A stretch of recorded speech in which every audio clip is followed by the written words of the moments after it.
Hello दोस्तों, कैसे हैं आप सभी।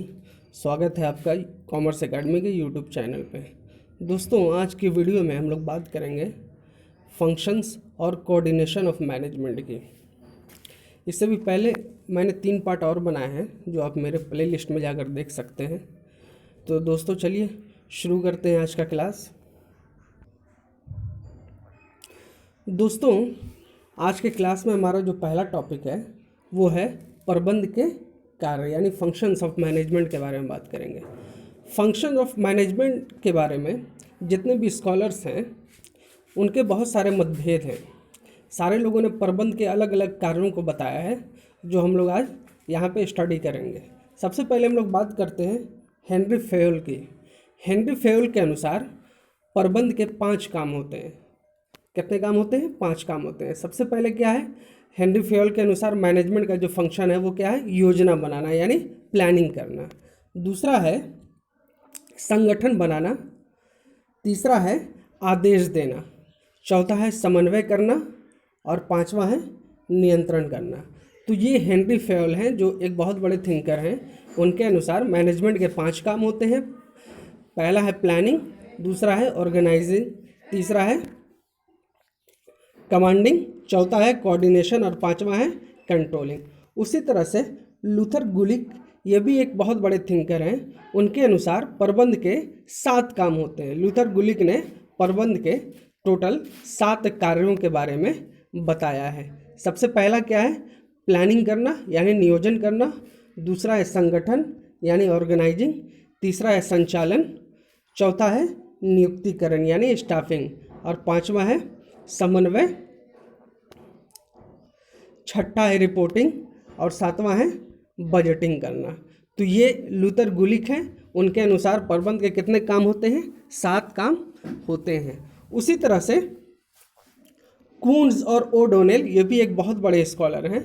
आप जब मैनेजमेंट या बिजनेस स्टडी का जब अध्ययन करेंगे तो वहाँ पे कून्स और ओडोनेल के बारे में आप उनके बहुत सारे कॉन्सेप्ट के बारे में पढ़ेंगे। तो उन्होंने फंक्शंस ऑफ मैनेजमेंट यानी प्रबंध के टोटल कितने कार्य बताए हैं?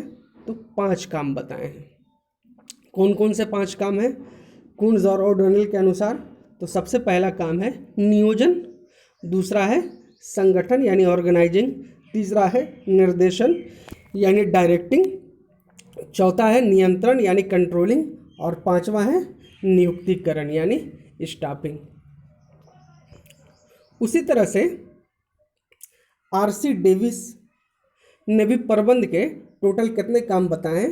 3 काम बताएं। आरसी डेविस ये भी एक थिंकर हैं। उनके अनुसार प्रबंध के टोटल कितने काम होते हैं? 3 काम होते हैं। कौन कौन से काम हैं? सबसे पहले है नियोजन, दूसरा है संगठन और तीसरा है नियंत्रण यानी प्लानिंग, ऑर्गेनाइजिंग एंड कंट्रोलिंग। उसी तरह से जॉर्ज आर टेरी ये भी एक बहुत बड़े स्कॉलर हैं। इनके अनुसार प्रबंध के टोटल कितने काम होते हैं? 4 काम होते हैं। जॉर्ज आर टेरी ने प्रबंध के 4 काम बताए। कौन कौन से हैं? पहला है नियोजन यानी प्लानिंग, दूसरा है संगठन, तीसरा है गति देना और चौथा है नियंत्रण। ये जो है जॉर्ज आर टेरी के अनुसार प्रबंध के टोटल कितने काम होते हैं? 4 काम होते हैं। नियोजन, संगठन, गति देना और नियंत्रण करना। उसी तरह से नाइल्स के अनुसार प्रबंध के केवल 2 ही काम होते हैं। सबसे पहला क्या है? संगठन और दूसरा है समन्वय। यानी नाइल्स ने प्रबंध के केवल 2 काम ही बताए हैं, एक है संगठन और दूसरा समन्वय। तो दोस्तों, अब हम लोग जो मेन फंक्शंस ऑफ मैनेजमेंट है उसके बारे में बात करेंगे और उसके बारे में कॉन्सेप्ट में स्टडी करेंगे। तो चलिए बढ़ते हैं आगे। प्रबंध का जो मेन फंक्शन है, प्रबंध के मेन फंक्शन के अनुसार टोटल जो है प्रबंध के कितने काम होते हैं? 5 काम होते हैं। प्रबंध के जो मेन फंक्शंस ऑफ मैनेजमेंट है वो टोटल कितने होते हैं? 5 होते हैं। सबसे पहला क्या है? प्लानिंग यानी नियोजन। अब हम समझते हैं कि प्लानिंग यानी नियोजन होता क्या है। तो चलिए पढ़ते हैं। पहले से ही ये तय कर लेना है क्यों करना है, कहाँ करना है, कब करना है, कैसे करना है और किस व्यक्ति के द्वारा करना है, नियोजन कहलाता है। अब देखिए यहाँ पे प्लानिंग का मतलब क्या होता है कि पहले से ही तय कर लेना, ठीक है, कि किसी भी काम को क्या करना है, यानी पहले से ही तय कर लेना कि हमको क्या करना है, क्यों करना है, कहाँ करना है, कब करना है, कैसे करना है और किस व्यक्तियों के द्वारा करना है, नियोजन कहलाता है। यानी नियोजन जो है एक प्रकार का क्या है, पूर्वानुमान है। किसके बारे में पूर्वानुमान है, तो भविष्य के बारे में है, ठीक है। हम जो है ना फोरकास्टिंग प्लानिंग के थ्रू क्या करते हैं, अपने फ्यूचर को फोरकास्ट करते हैं, ठीक है। चलिए आगे बढ़ते हैं हम लोग।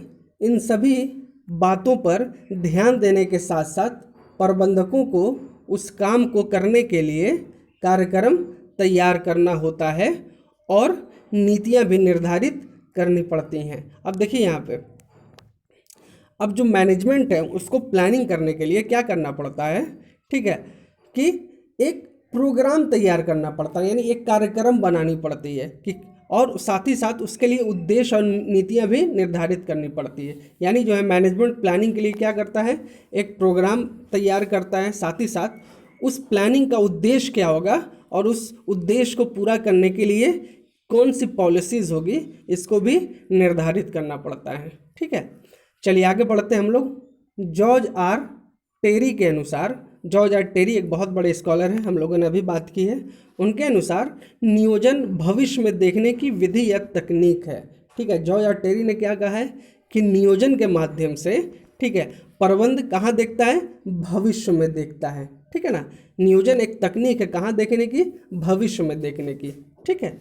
ये भविष्य की आवश्यकताओं का पहले से ही अनुमान लगाता है ताकि निर्धारित लक्ष्यों की दृष्टि से किए जाने वाले वर्तमान प्रयासों को उनके अनुरूप बनाया जा सके, ठीक है। अब देखिए यहाँ पे जॉर्ज आर टेरी ने क्या कहा है नियोजन के बारे में, कि नियोजन क्या है, भविष्य की आवश्यकताओं का पहले से ही अनुमान लगा लेना, यानी प्लानिंग के थ्रू जो भी फ्यूचर में हमारे नीड्स होंगे उसको पहले से ही क्या लिया जाता है, अनुमान लगा लिया जाता है, ताकि जो भी जो टारगेट है, जो गोल है, ठीक है, और उस गोल को पूरा करने के लिए, ठीक है, जो भी वर्तमान में यानी प्रेजेंट में जो भी प्रयास किए जा रहे हैं, ठीक है, वो उनके अनुरूप बनाए जा सके। यानी प्लानिंग के थ्रू जो भी हम लोगों ने यानी मैनेजमेंट ने जो अपना गोल बनाया है, ठीक है, और उस गोल को अचीव करने के लिए प्रेजेंट में जो प्रयास हो रहा है वो उस गोल को प्राप्त करने के अनुरूप हो रहा है या नहीं हो रहा है, ठीक है। प्लानिंग के थ्रू यही प्रयास किया जाता है कि भविष्य में जो हमारा टारगेट है उसको क्या किया जा सके, पूरा किया जा सके। चलिए हम लोग बढ़ते हैं अगले पॉइंट की तरफ।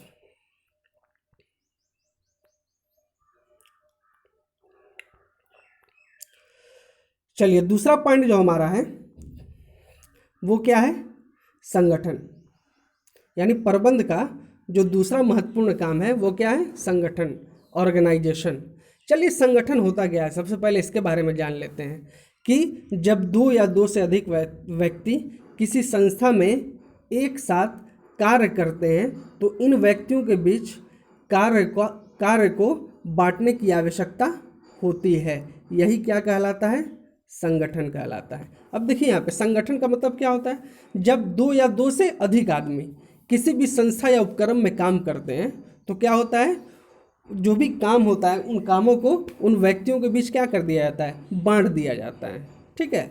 यही क्या कहलाता है, संगठन या ऑर्गेनाइजेशन कहलाता है, ठीक है।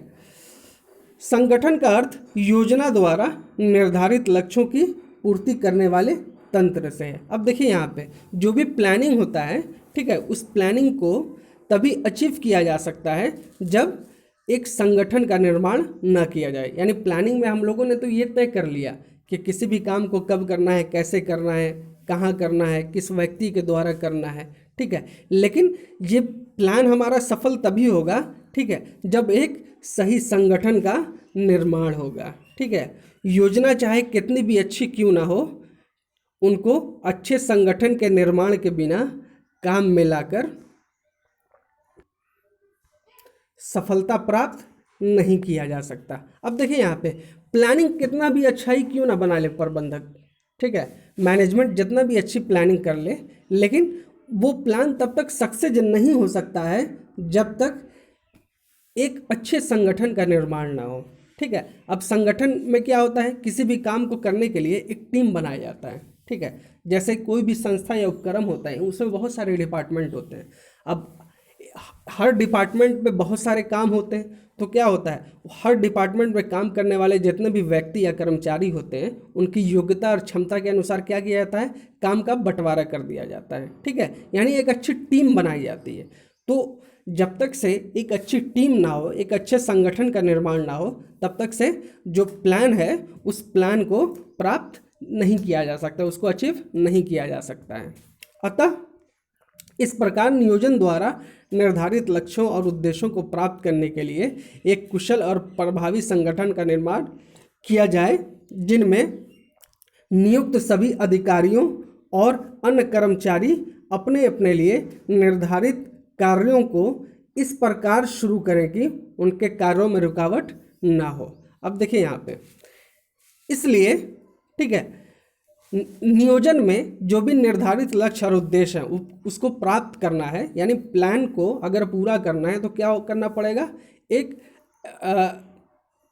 कुशल और प्रभावी संगठन यानी एक इफेक्टिव ऑर्गेनाइजेशन जो है क्रिएट करना पड़ेगा। ठीक है, अब उस ऑर्गेनाइजेशन में यानी उस संगठन में जितने भी नियुक्त अधिकारी हों या कर्मचारी हों, ठीक है, उनको क्या करना है, उनको जो भी काम दिया गया है, ठीक है ना, उनको उस प्लान के अकॉर्डिंग काम करना है। ठीक है, ताकि कोई रुकावट ना हो और जो प्लान है उसको अचीव किया जा सके। ठीक है, चलिए हम लोग अगले पॉइंट की तरफ बढ़ते हैं। अब जो है अगला जो फंक्शन है मैनेजमेंट का वो क्या है, नियुक्तियां यानी स्टाफिंग। चलिए देखते हैं इसके बारे में। ठीक है, नियुक्तिकरण प्रबंध का प्रशासनिक काम है। ठीक है, नियुक्तिकरण यानी स्टाफिंग जो है वो मैनेजमेंट का क्या है, एडमिनिस्ट्रेटिव वर्क है, जिससे आशय संगठन की योजना के अनुसार आवश्यक पदाधिकारियों और कर्मचारियों की नियुक्ति करना है। अब देखिए यहाँ पे जो स्टाफिंग है वो क्या है, एक एडमिनिस्ट्रेटिव वर्क है, किसका है, मैनेजमेंट का। ठीक है, अब स्टाफिंग में होता क्या है कि संगठन की योजना के अनुसार, ठीक है, जो भी आवश्यक पदाधिकारी हों या कर्मचारी हों, यानी जो भी पदाधिकारियों की ज़रूरत है या कर्मचारियों की ज़रूरत है उसको क्या करना है, अपॉइंट करना है यानी नियुक्त करना है। ठीक है, उनको आवश्यक प्रशिक्षण प्रदान करना है। अब देखिए यहाँ पे, अब आवश्यकता पड़ने पर मैनेजमेंट का ही काम होता है, क्या होता है कि जो भी कर्मचारियों या पदाधिकारियों को नियुक्त किया गया है उनको क्या किया जाए, प्रशिक्षण प्रदान किया जाए, पदोन्नति करना। अब देखिए यहाँ पे जब वो अच्छा परफॉर्म कर रहे हैं, ठीक है, तो उनका क्या होना चाहिए, प्रमोशन होना चाहिए, साथ ही साथ सेवा मुक्ति।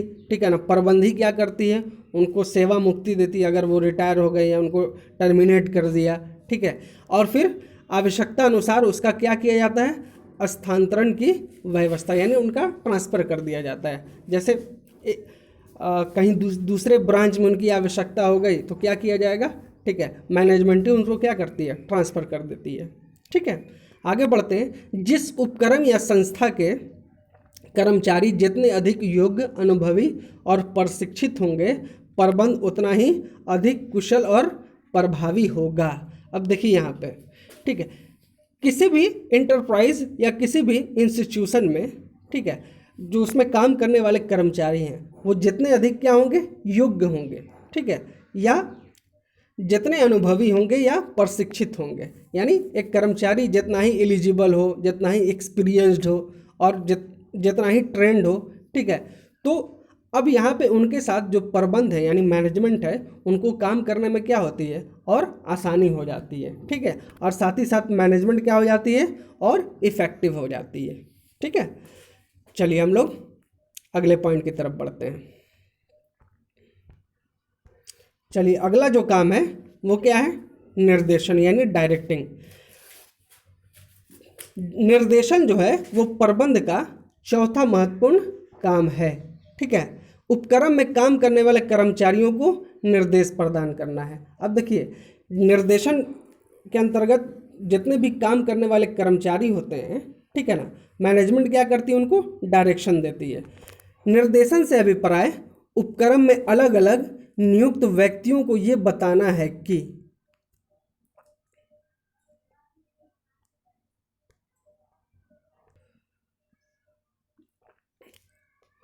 कब करना है, कैसे करना है, और ये देखना कि कर्मचारी अपना काम उसी तरह कर रहे हैं या नहीं कर रहे हैं। अब देखिए यहाँ पे डायरेक्शन में मैनेजमेंट क्या करती है, जो भी किसी भी इंटरप्राइज में काम करने वाले एम्प्लॉयज़ होते हैं या कर्मचारी होती हैं, ठीक है ना, उनको बताती है कि किसी भी काम को आपको किस प्रकार से करना है, कैसे करना है, कब करना है, ठीक है।